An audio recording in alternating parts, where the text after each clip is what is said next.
Yes, people, what is going on? A lot to process from that one. Real Madrid won, Chelsea won. The first leg of the Champions League semi-final, a place that Chelsea have not been for 7 years. And 1-1 is actually what I predicted yesterday in Lawrence's live stream. And on my channel, I think I might have said it as well. I did predict a 1-1, but actually, after the game, I'm not happy with a 1-1. I'd have bitten your hand off for it before kickoff, but I'm actually not happy necessarily about it. I'm happy we got our away goal. Let's try and think positively to start off with. I'm happy we got our away goal. I'm happy we didn't concede twice. And my thoughts kind of going into the next game is, I mean, it's very simple. If Chelsea draw 0-0, we're through. That's the way you've got to look at it. If Chelsea win the game 1-0, we're through. And do I think that Chelsea can do both of those things? Yeah, I do. I really do. It's going to be a tough ask, of course, but from what I saw today, their goal, we'll come into it in a moment, is something that was avoidable. It definitely was avoidable, and I think it's something that we could deal with potentially next week. It gives us a fighting chance. That's what I want. I want a fighting chance, and that's something that I can deal with. We have got a terrible record, actually, in Champions League semi-finals. I think it's something like we've played 7-1-2 of them, which is not great. But, I mean, in years gone by, we've had some fantastic teams. This team, again, to have a fighting chance against Real Madrid, the best team in the Champions League and European Cup history, it's a positive. It's a positive. Subscribe if you're new around here. Let's get into the game. I was at work for the first half or so I did see it. I was watching it. I didn't necessarily have my full attention on it, so I might get one or two things wrong. But we started with great intensity. It was a bit edgy first 5-10 minutes or so. We started with really good intensity. We pressed them. We kept the motivation going. We kept the energy levels high, which is something that I was really happy about. I got a lot of criticism about Mason Mount saying that he gives 110% every single week. That's what we needed today. We needed 110%, and we got it from Mount. We got it from Cancer. We got it from a few people. We'll come on to that a little bit in a moment. But we got the first goal. We got the away goal. That was what was crucial. We had to come away with a goal. And it is something that we have done, which is great. You know, again, if we'd have drawn 0-0, would I still have backed Chelsea to win the game 1-0? Yeah, but it gives us a little bit of leeway, which is okay, which is good. The goal comes from Christian Pulisic. I actually can't remember who played the long ball over the top. I think it was Rudiger. It might have been Jorginho. It's one of the two, but I think it was Rudiger. Ball goes over the top, and this is the thing about playing out from the back, regardless whether it was either one of the two. Again, please put it down in the comments. I will see the highlights, I'm sure, but playing out from the back is great, as long as you can exploit something when you go.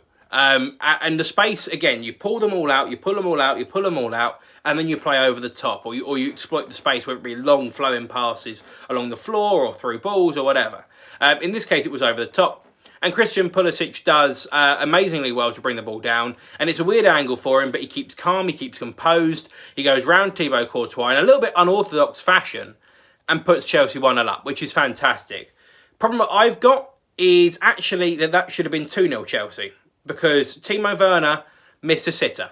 There's no other way of saying it. I am one of Timo's biggest fans. I really like him. Again, the work rate and the desire to go and get in goal-scoring positions, but he has to score. I'm sorry, he has to score. Courtois is a good goalkeeper, and it's a good save with his feet. Anyway, you had the whole goal to aim for, mate. I'm not going to lie, and you'll know this. You know what I mean? You're not going to see this, but Timo will know this. Timo will know that he should have scored. It's annoying.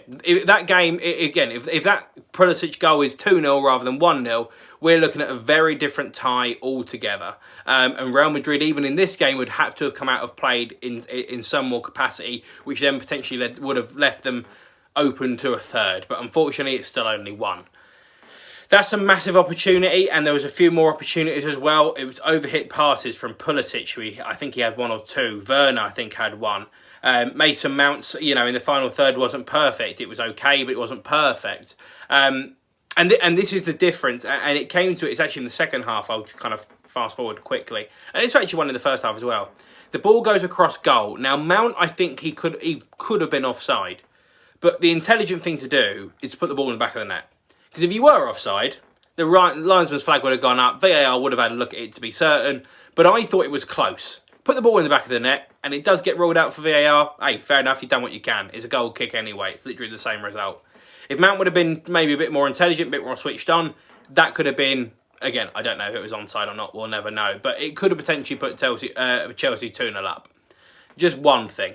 The second one is Kai Havertz at the back post. I can't remember who the ball comes across from. I want to say it was Ziyech. It might have even been Chilwell. Again, same thing at the back post. If Kai Havertz slides in, rather than just kind of thinking, oh, I'm not going to get on that, and then all of a sudden thinking, oh shit, I could have got on that, it's a very different storyline. Benzema is a prime example of someone that would slid in at the back post, and that's what Chelsea are really lacking, is that orthodox number 9 finisher. Haaland would have slid in at the back post, Lukaku probably would have slid in at the back post, Belotti would have, Drogba would have, Hasselbank would have, Shevchenko would have, any big name centre forward that Chelsea have had or have been linked to or whatever. These people would have slid in at the back post and would have made it count. Lampard, again, late arrival, maybe he slides in. They would have slid in. This is a young team, which is great, but that kind of thing needs to be learned. And if it's learnt now and it helps out in the future, fine. But as long as it's learnt. As long as it's learnt and we've got a chance. Let's go to their goal.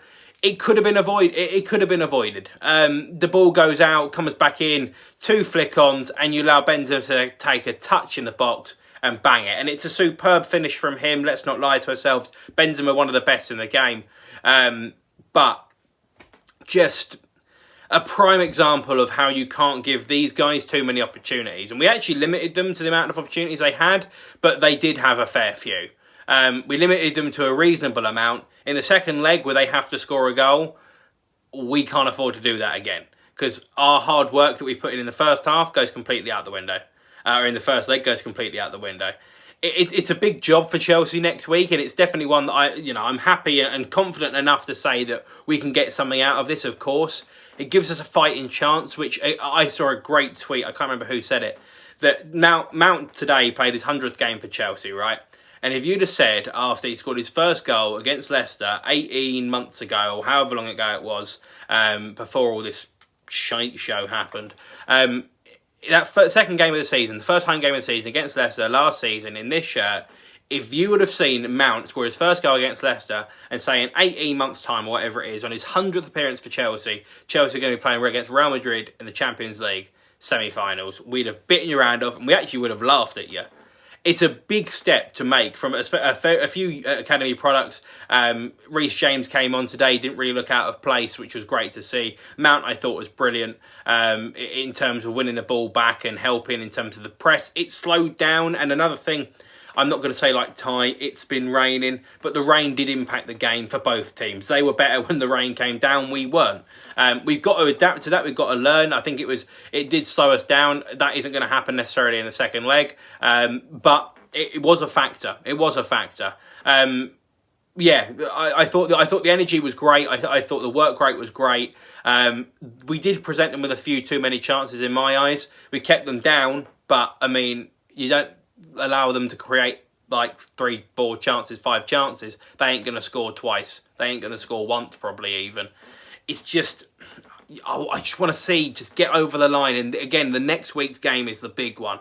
That's when we see if the team's got the cojones. I want to see the character of the balls. I love Rudiger driving the ball up the pitch at the end of the game, almost knocking that geezer out and winning a foul. I want to see more of that. Very quickly, because I know I've kind of run over a little bit. Kante, I was so impressed with him. I don't like him going forward. His final ball is not good enough, but he won the ball back superbly well when he was involved in the press. And Kroos, Modric and Casemiro did basically get neutralised by both him and Mount as well, the press that they provided. Are you going to keep that up throughout the whole of the next leg? I'm not too sure. I don't want the next leg to be all park the bus and then we just pray to God. We do still have to go and play the game the same way. I don't want to get into this stage where we're just hanging on for dear life. If we can go and get a goal at home, it gives them a very tough task. And although it is still, they need 1 goal to stay alive, it gives us a chance to keep going. Again, keep giving us a fighting chance, and I think these guys can do it. I really can. Thomas Tuchel, I think he made a good choice to line up. Maybe things could have been a little bit different, but I like the fact that he stuck with the same team. He clearly believed West Ham was like a trial for this big game, and it seemed to have worked. I thought we were brilliant. Just if we could have got more goals, if we could have got the second one or even a third, wow, we'd be in the Champions League semi-final. And Champions League final, and I generally believe that. But the case is, we are still here. We're still in with a fighting chance, as are they, and it can't be overlooked.